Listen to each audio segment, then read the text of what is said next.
aí, tá tudo bem com você? Eu sou o Wellington Calazans, estou de volta aqui no Disparada para mais uma entrevista e o prazer renovado de conversar mais uma vez, como tenho procurado fazer mensalmente, com o ex-senador e líder político Roberto Requião.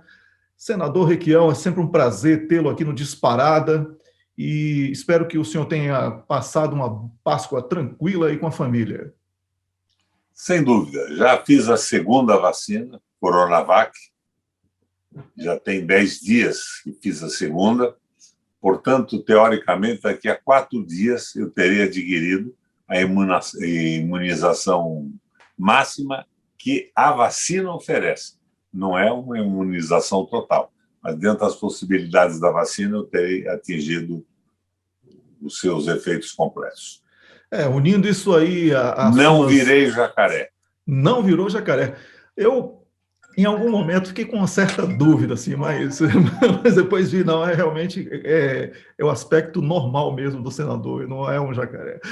Brincadeiras à parte, senador, mas aí também tem a questão de se cuidar, fazer exercícios, o senhor sempre se preocupou com isso, né? Se preocupar em ocupar a mente de uma maneira positiva, que também ajuda muito no sistema imunológico, sem... Faço ginástica calistênica pela manhã, faço alguma coisa numa plataforma vibradora, um banco de abdominal, alguns agachamentos e alguma coisa com peso, mas peso leve, 40 quilos.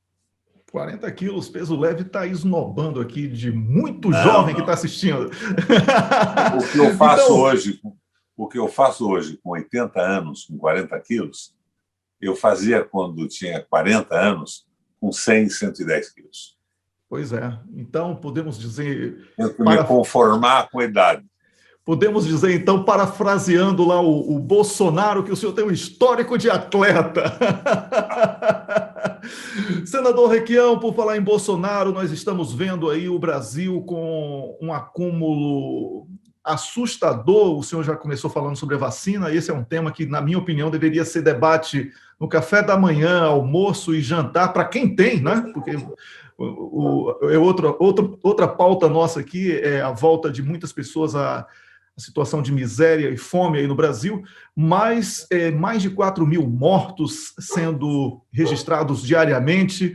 Eu gostaria de saber qual é a avaliação que o senhor faz do ponto de vista humano e político desse cenário que eu considero de caos completo. O que eu vejo, Calazans, é uma absoluta falta de fraternidade por parte das pessoas, das autoridades. Você sabe que a minha formação religiosa foi sólida. Eu era filho de uma mãe presbiteriana, e meu pai de uma família católica. Minhas tias construíam igrejas, tomavam dinheiro do nono para construir igrejas. Então, eu fui criado com respeito muito grande ao culto religioso. Agora, eu vejo alguns negocistas da religião fazer uma pressão enorme para manter a abertura de igrejas. Sabe como são as igrejas aqui no Brasil, não é, Calazans? A Cidade de Deus, da Universal, comporta 100 mil pessoas. E a Igreja de Aparecida, 70 mil. Embora eu não esteja vendo uma grande pressão por parte da hierarquia religiosa católica. Eles querem restabelecer o direito do sacrifício humano. Eles querem reunir as pessoas para receber o dízimo, o pichuleco, o dinheirinho dos crentes, dos fiéis. São padres negocistas. Vendem feijão sagrado, feijão ungido do pastor Valdemiro. Vendem a água suja do Rio Jordão engarrafada.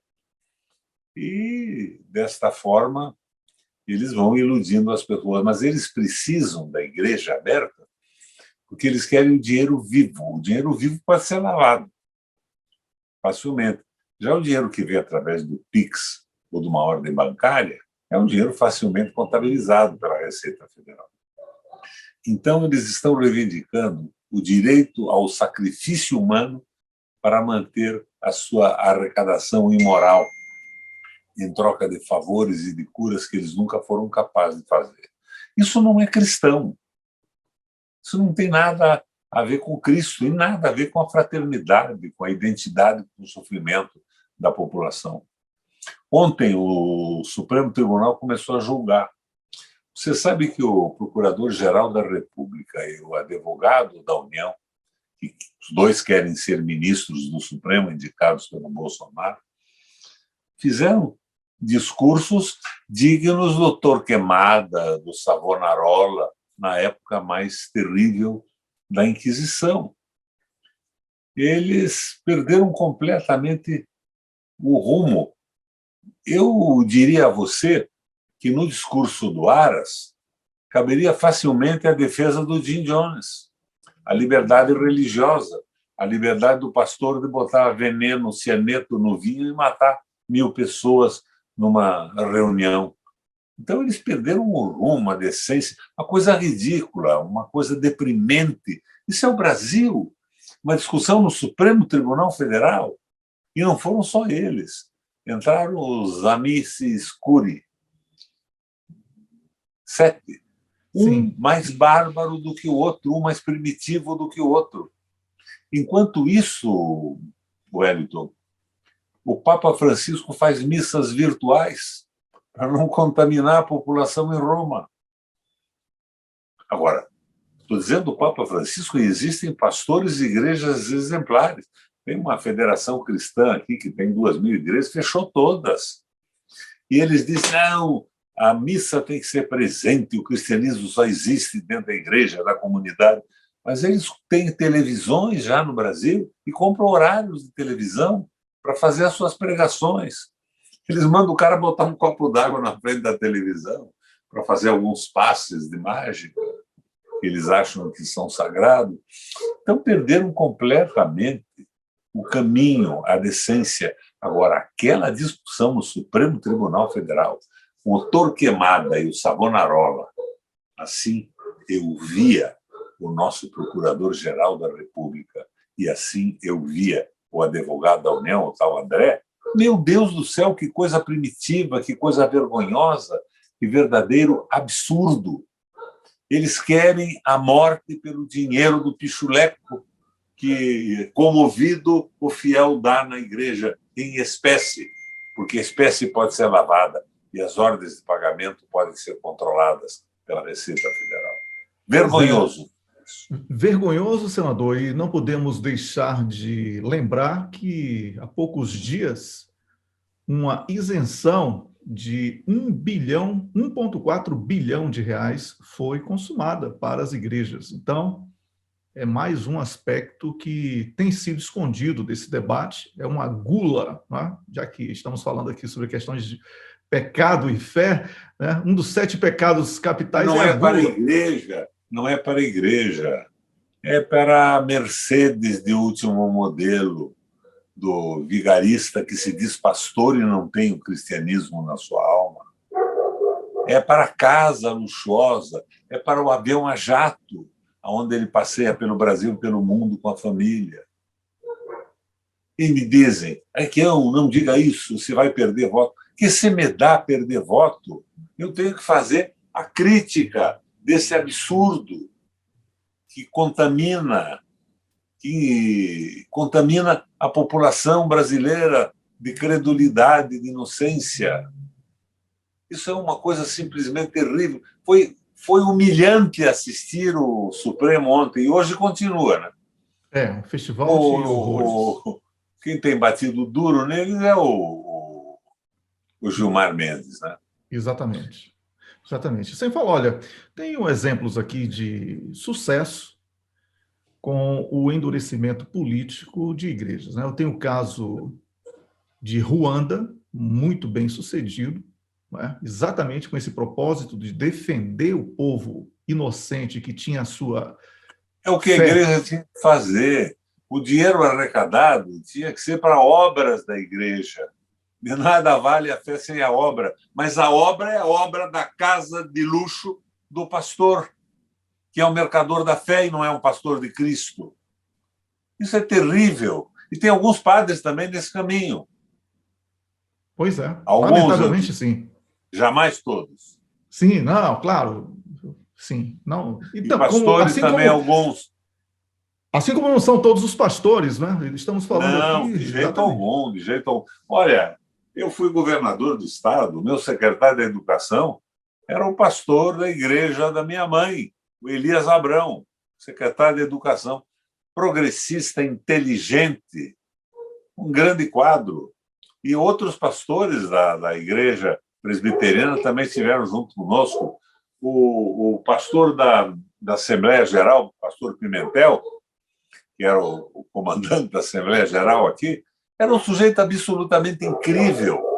Eu contei já algumas vezes, e logo no começo da minha administração, eu recebi a notícia, trabalhando, feito um louco, querendo fazer a máquina da prefeitura andar, meu chefe de gabinete, tem um pastor aí que quer falar com você. Espera um pouco, quando tiver uma folga eu atendo. Ele não tinha marcado. Eu esqueci dele. Ficou 5, 6 horas lá. De repente eu estava indo embora já, de noite, e o chefe de gabinete, e o pastor? Meu Deus do céu, manda esse sujeito entrar. Entrou o pastor Pimentel. Eu imaginava o quê? Vem me pedir alguma coisa. E eu disse, pastor, em que eu posso ajudá-lo? Ele disse, no momento, em nada. Eu vim aqui tentar dar uma ajuda à prefeitura. Eu sei que o senhor pegou a prefeitura da mão do Lerner rigorosamente quebrada. O senhor quer fazer uma reforma num prédio antigo da prefeitura, que era um antigo matadouro municipal, no Boqueirão, para transformar aquilo numa escola de meninos e meninas de rua, uma escola integrada, profissional, uma escola oficina. Isso eu quero. E sei também que o senhor não tem dinheiro na prefeitura para comprar tijolo. Se é isso mesmo, pastor. Então eu vim aqui lhe dizer que a Igreja Universal do Reino de Deus, universal não, a Igreja, a Assembleia de Deus, vai lhe oferecer os tijolos para o senhor construir o prédio.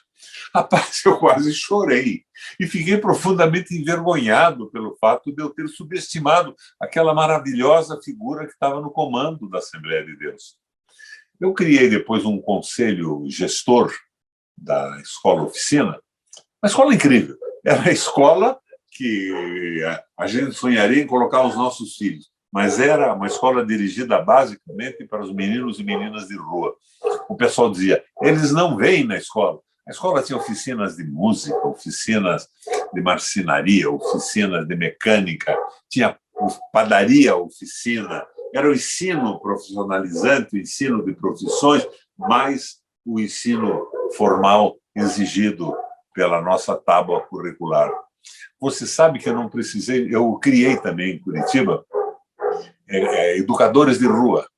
Eram sociólogos e pessoas especializadas que ficavam com as crianças na rua. Você sabe que eu não precisei recrutar ninguém mais. Quando eles descobriram e chegou a notícia daquela maravilha, que tinha esportes que eles podiam brincar de padeiro, de mecânico, de marceneiro, aprender música com a orquestra e tal, é uma loucura a tentativa de todo mundo entrar na escola. A escola era um atrativo, eles queriam participar daquilo. Agora, o bacana também foram os educadores de rua que eu fiz. Com algumas sedes, algumas casas compradas estrategicamente em Curitiba, pequenas bibliotecas e tal, ponto de reunião da meninada com educadores. De certa forma, era uma nucleação para a escola. O pastor Pimentel passou a ser o presidente do conselho administrador da minha escola. Tal a vocação, a solidariedade e a identidade dele, da nossa Assembleia de Deus. Pois é, então são esses atos, né, que fazem a diferença e que forçam. Para não ficar só na linha da Universal, não dizer que eu estou fazendo uma escolha. Assembleia, da Assembleia. Eu fiz a Assembleia de Deus, eu estou trocando a Universal. A Universal não tem nada com isso. Eu fiz uma parceria com a dona Zilda Arnes, naquele programa dela de auxílio às famílias, às mulheres. Foi simplesmente incrível, porque o pouco dinheiro que eu pus para eles era muito, e se eu jogasse dentro de uma estrutura pública, não ia atender quase ninguém. E ela atendia o Paraná inteiro com aquele pessoal maravilhoso das igrejas. Então, eu tenho uma admiração profunda por essa gente. Mas nem o Pimentel da Assembleia, nem Dona Zilda, nem os pais. Eu fui quase irmão de Dom Agostinho Sartori, que era o bispo do interior.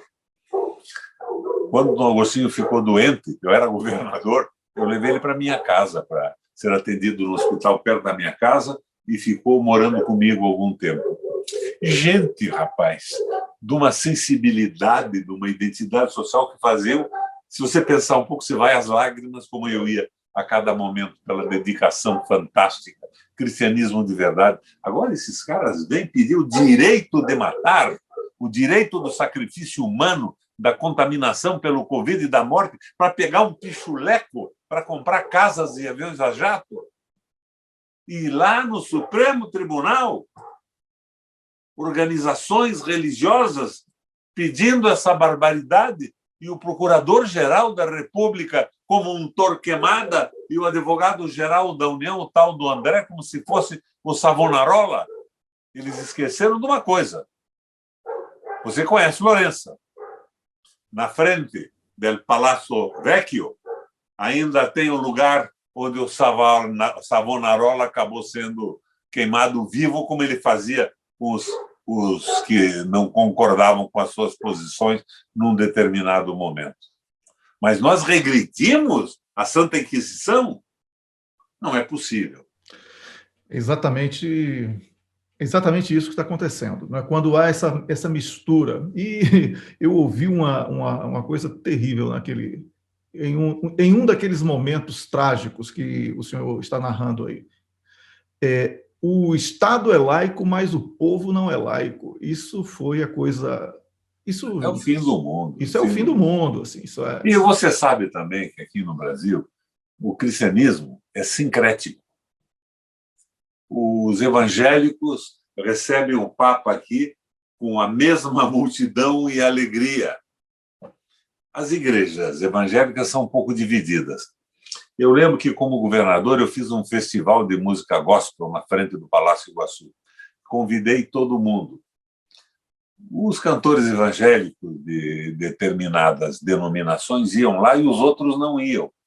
Então, de repente, um cantor católico foi e a Igreja Católica fechou com uma multidão muito superior à deles. E as multidões poderiam ser equivalentes se eles não estivessem divididos. E eu sou de uma família que, por parte de meu pai, era construtora de igrejas. Então, é a minha cultura, o respeito absoluto ao culto e tudo mais. Mas a morte, a licença para o sacrifício humano, pelo retorno de um dinheiro que é gastado pelos mercadores da fé, que coisa horrível, rapaz. Pois é, senador, a miséria e a fome estão voltando com muita força, o gás de cozinha, né? E outros derivados do A petróleo. Petrobras aumentou agora 39%. A saída das suas usinas em 39% o gás de cozinha. Exatamente, 39%. É aí que eu quero chegar. Um aumento de 39% em algo que já está insuportavelmente caro para a maioria das pessoas. Então, nós temos aí... Por que eles estão fazendo isso? Porque eles estão visando o lucro. Você sabe que a gente faz uma defesa da Petrobras que, às vezes, esbarra em uma irracionalidade. Qual é essa irracionalidade? O Fernando Henrique acabou com o monopólio estatal do petróleo. Ele abriu para as concessões, não é isso? Muito bem. Mas a composição acionária da Petrobras hoje, o nosso amigo Paulão me passou outro dia, é a seguinte: 47% das ações da Petrobras estão na mão de estrangeiros. Estrangeiros que, quando compram uma ação num fundo de investimento ou qualquer coisa assim, não sabem nem onde fica o Brasil. E não sabem exatamente nem o que a Petrobras produz, além da gasolina doméstica. Eles estão pensando no lucro. 21% são de investidores privados nacionais e 36% do controlador, que detém ainda a maioria das ações ordinárias com direito a voto. Mas quem é o controlador? Eu não sei exatamente quem é. Eu gostaria que o Paulão aprofundasse isso para a gente entender melhor. Seguramente fundos de previdência, fundos de investimento de funcionários públicos, de categorias profissionais. E esses fundos querem da Petrobras não é o petróleo baixo para o desenvolvimento brasileiro, o gás barato para a dona de casa. Eles querem o lucro maior possível para sustentar os seus planos de previdência. A Petrobras tinha que ser 100% estatal, nenhum dinheiro de fora. Então, os estrangeiros de Dubai, da Inglaterra, da China, da França, detêm 47% das ações, eles querem o quê? Lucro. Eles não estão interessados se o gás de cozinha é barato, se a indústria brasileira não pode se desenvolver porque o petróleo está caro demais. Então, é um erro isso. E isso não vem de agora, vem de muito tempo atrás. Você sabe como está o Banco do Brasil? Quando o Lula assumiu, o Banco do Brasil tinha 5,6% de ações privadas. Eu acho que uma pequena parcela de ações não é ruim, principalmente quando tem fundos de gente preparada que evitam que a corporação exagere nos benefícios pessoais contra a própria empresa. Então, é uma espécie de uma vigilância, de um plantão de vigilância. Depois que terminou os nossos governos, o Lula e a Dilma, as ações privadas do Banco do Brasil hoje são 49,6%. Se um fundo de pensão desse resolver vender algumas ações, o Banco do Brasil deixa de ser do Brasil. Aliás, já deixou de ser do Brasil. Se ele tem ações na Bolsa, ele tem compromissos com as regras, com os lucros. Não é mais o Banco para o Desenvolvimento do Brasil, é o Banco para o Enriquecimento de Acionistas, é o domínio do capital financeiro sobre o banco e sobre o Brasil hoje. Nós estamos na mão do capital financeiro, que é um capital predador, não é nem o capitalismo produtivo. Né? Vamos ao que dizia o Papa outro dia: o capital é bom. Se ele for investido numa fábrica, produzir bens necessários à vida da sociedade, se ele pagar salários decentes para os seus trabalhadores, sustentarem as suas famílias, darem educação, cultura, saúde e segurança. Mas não é assim. O capital é predador, ele não produz nada. Ele vive da espoliação desse jogo maluco. O Espiridião Amin disse uma vez, e eu não esqueci mais, que esse capital financeiro hoje, com a globalização, é um capital de motel. Ele chega no fim da tarde, faz o que tem que fazer e sai antes que amanheça. Ele não produz nada, ele fatura uma vantagem e vai embora. Então, se o governo brasileiro não dá a ele uma vantagem significativa, ele vai explorar outro país, outro lugar. Isso é a globalização. O domínio absoluto do capital financeiro é uma globalização que se suporta na geopolítica norte-americana, que, além disso, quer conquistar a geração de energia em todos os países do mundo. Para isso, nos últimos anos, invadiu 55 países e esqueceu, inclusive, da sua própria sociedade. Eu não falo mais em imperialismo americano. Quem sofre mais com o domínio do capital vadio é o povo americano. Uma família que tem nível universitário não consegue mais manter na universidade um filho, porque nos Estados Unidos a universidade é privada, o ensino básico não, mas a universidade é privada. A saúde americana é uma tragédia, eles não têm um SUS para atender os mais pobres. Nós estamos quilômetros na frente deles do ponto de vista de eficiência, de amor ao povo e de solidariedade nesse capítulo do tratamento à saúde. Mas o que é que estão tentando no Brasil? Privatizar isso tudo, transformar tudo em negócio, Wellington. Essas são as consequências. Agora, o Covid está mostrando para o mundo que não é possível ter saúde privada. A nossa saúde é muito melhor que a saúde dos Estados Unidos. E é exatamente aí que eu quero entrar. Mas existe hoje uma questão no Brasil que está sendo tema de debate, revolta, de certa forma, sobretudo do nosso campo de atuação política, de que é essa possibilidade da privatização da vacina, né?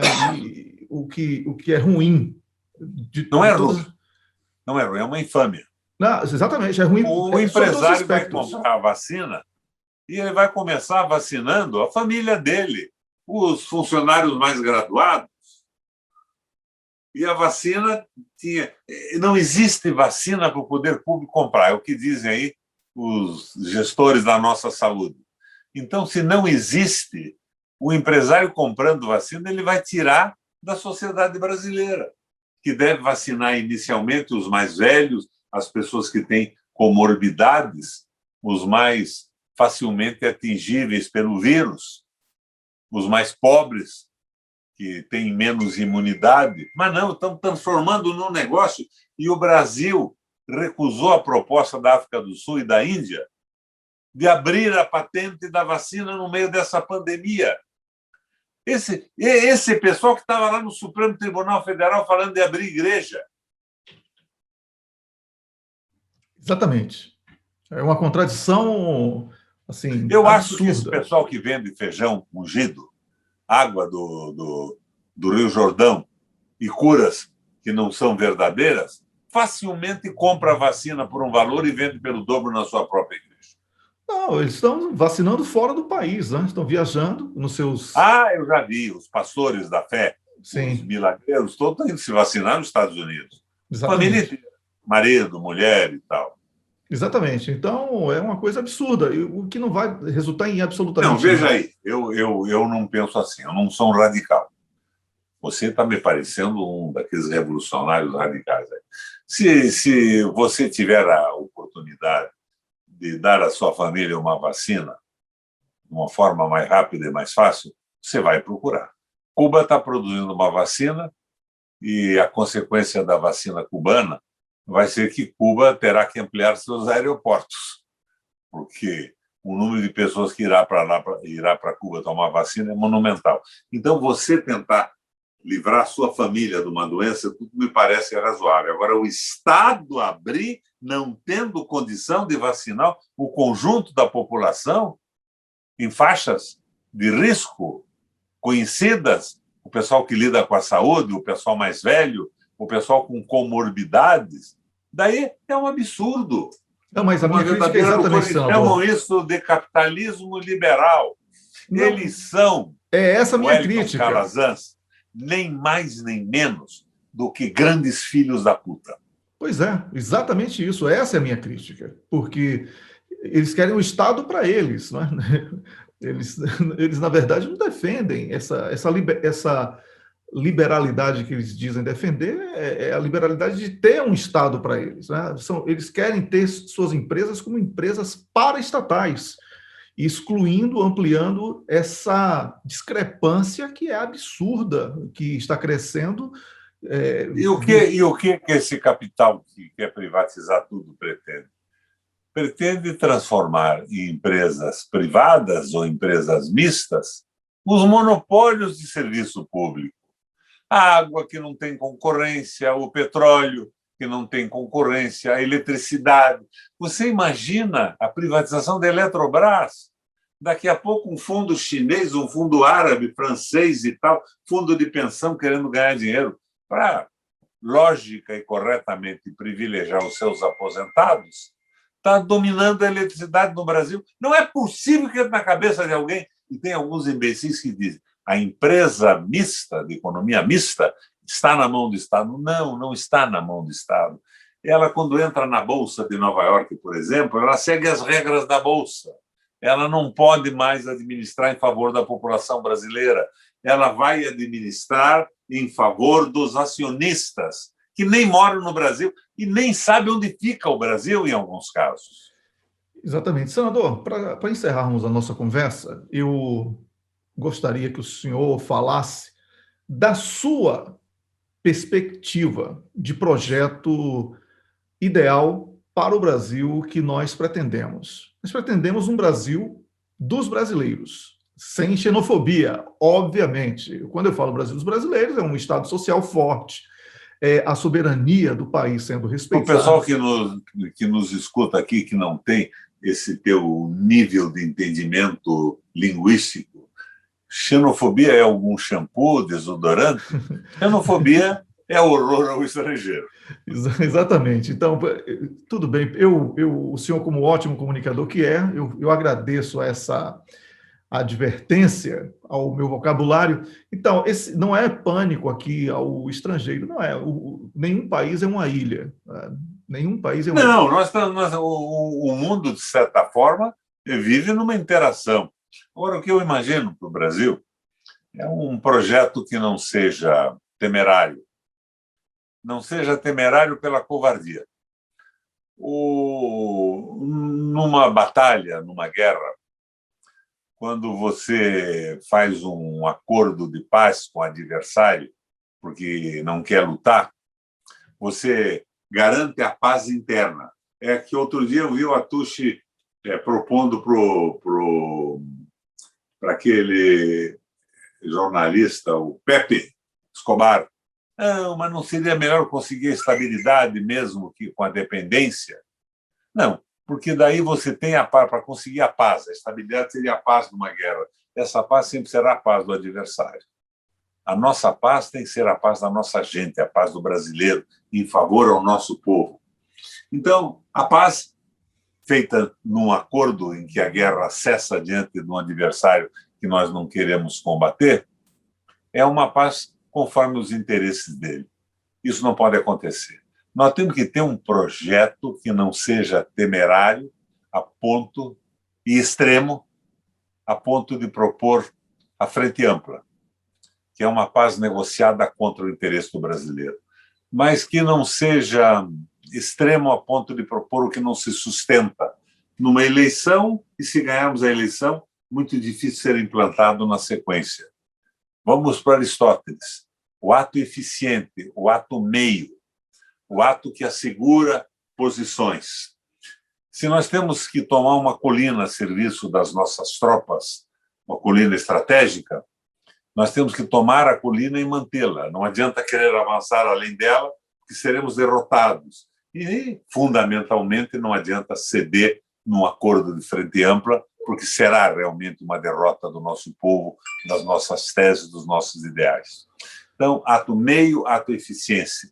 Um governo transitório que nos garanta a soberania. Referendo revogatório, para revogar todos os absurdos que foram feitos, que nos garanta a volta à democracia. Fundamentalmente, a democracia na comunicação que nós não temos. Eu tenho insistido nisso. Estou eu conversando com você aqui, para o Disparada, vamos ter aí no meu Face, por exemplo, onde eu vou reproduzir, nós podemos ter, em determinadas circunstâncias, 600, um pouco mais, 600 mil acessos, mas a Rede Globo entra no ar com 25 milhões. Então, nós não temos condição de falar, isso não é democrático. A valorização do trabalho, que foi completamente desvalorizado, aumento de carga horária, diminuição de salário, é crime. Nós precisamos disso. E um projeto de desenvolvimento sustentável, que respeite a natureza. Então, é isso aí. Soberania, democracia, desenvolvimento sustentável e respeito ao trabalho. Um projeto transitório, equilibrado, que não peque pelo excesso nem pela covardia. E, posteriormente a isso, que os partidos, então, organizados com as suas fundações e tudo mais, apresentem as suas propostas, que, submetidas periodicamente às eleições, vão dando continuidade ao processo de construção da civilização brasileira. Nós temos um povo maravilhoso, nós temos uma grande parte da água disponível no mundo, nós temos o domínio do nosso território, nós temos uma única língua no país inteiro, nós não temos dialetos, nós somos um país extremamente viável. E com a inteligência e criatividade do nosso povo, nós podemos ser um exemplo de fraternidade, de identidade do governo, com o sofrimento da população, com os seus desejos e as suas aspirações. Eu acho que esse é o caminho. Um projeto para a oposição, um candidato a presidente da República que some todo mundo. Se não for possível um candidato, que os partidos que são plataformas legais de lançamento adiram a proposta básica de todos, para que ela seja divulgada massivamente e vá formando uma elevação da consciência popular. Eu disse outro dia, analisando o carisma de algumas pessoas.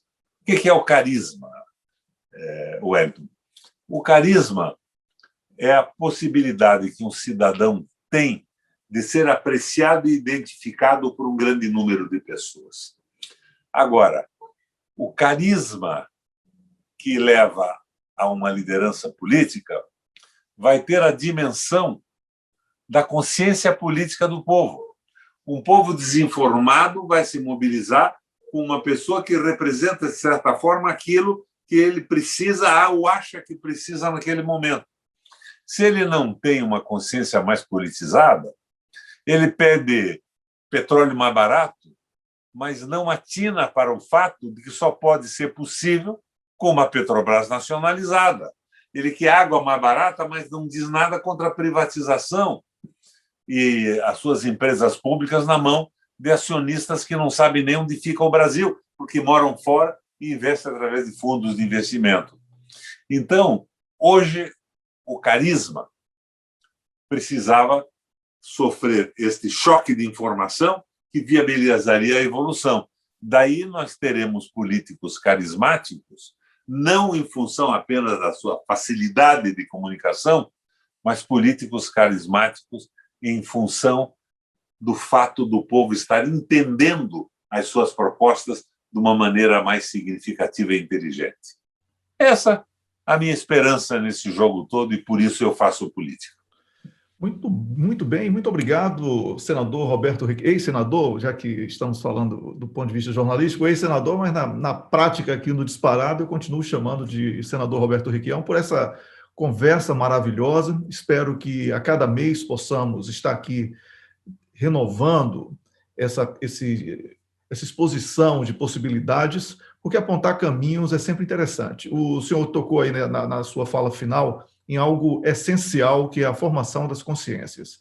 E pecamos muito nesse aspecto, não só quando houve o recente período de 13 anos dos governos considerados de esquerda, que não são bem de esquerda, mas tudo bem, como são chamados, mas também na forma de se fazer oposição, que até nos dias de hoje nós percebemos uma sequência de erros estratégicos na maneira de comunicar, no que comunicar, esse filtro preconceituoso de que eu não devo falar sobre isso porque o povo não entende, eu não posso enfrentar as igrejas porque eu vou perder o eleitorado evangélico, esse tipo de coisa que vai formando uma espécie de fobia e, vamos falar, toque, né? O transtorno obsessivo-compulsivo, né? Fica criando, a cada passo que dá, cria um fantasma que não permite o avanço. O evangelho, no meu meio, de uma família católica, militante católica e presbiteriana, formou a minha identidade política.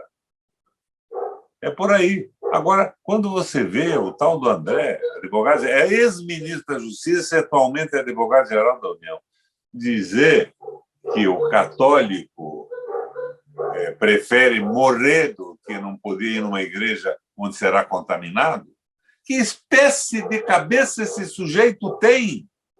Do ponto de vista bem popular, para o povo entender o que eu estou dizendo, ele tem merda ao invés de cérebro dentro da cabeça. Pois é isso aí. E responsável, altamente responsável, porque ele sabe... Ele não é irresponsável, ele é doido, é um sociopata.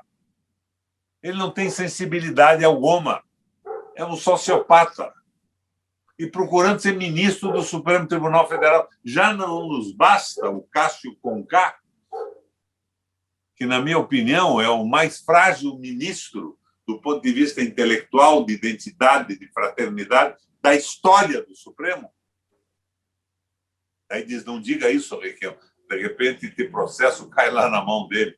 Que se me dá, eu estou pensando no conjunto do processo civilizatório do nosso país. E estou pensando em passar um tempo aí na tua casa da floresta também, na Suécia, que, afinal, ninguém é de ferro. Também, o convite está feito. O senhor será sempre depois de tomar uma vodka de primeira qualidade no Bar do Gelo. Pronto, a agenda já está completa. Um grande abraço. Eu conversei aqui com o ex-senador e líder político, Roberto Requião, e voltarei aqui no Disparada com novas entrevistas a qualquer momento. Um grande abraço e até a próxima entrevista.